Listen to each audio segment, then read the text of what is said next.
High, আমি স্নেহা। আমার ইউটিউবে সবাইকে ওয়েলকাম। তো আজকে আমাদের এই যে লিচু গাছটা দেখতে পাচ্ছ, লিচু গাছে কিন্তু কচি পাতা ধরেছে, দেখতেই পাচ্ছ। লিচু গাছে তারপরে তোমার অনেক কটা গাছেই আমাদের কচি পাতা ধরেছে, কিন্তু সবেদা গাছটায় ফুল আসেনি, পাতা গজায়ও নি।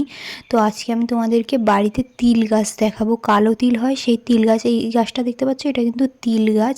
এটা হচ্ছে আমলকি গাছ। আমলকি গাছেও কিন্তু পাতা ধরেছে। আর তিল গাছে কতটা তিল হয়েছে দেখো, তিল পুরো ভর্তি হয়ে গেছে। এখন একটু পাকেনি, একটু পেকে গেলে যেহেতু পড়ে যাবে, তার আগে এগুলো তুলে নিতে হবে।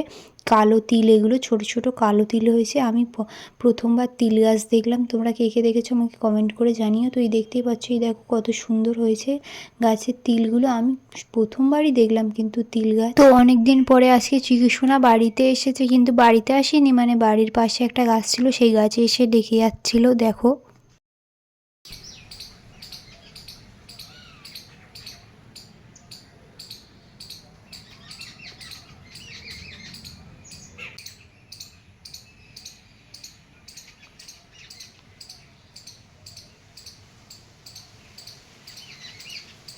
আমাদের আগের ভিডিওতে আমি দেখিয়েছিলাম যে তাল গাছ, তো তাল গাছ থেকে পাকা তাল যেহেতু পড়ছে, এই যে দেখতে পাচ্ছ আজকে তালগুলোকে কুড়িয়ে আনা হয়েছে। কত বড় বড় তাল, পেকে গেছে, সবই পেকে গেছে তালগুলো।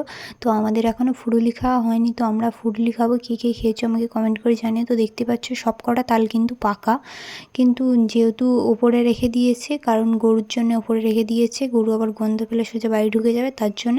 তো আজকের ভিডিওটা এখানেই শেষ করছি। নেক্সট ভিডিও আবার দেখাবে। টাটা।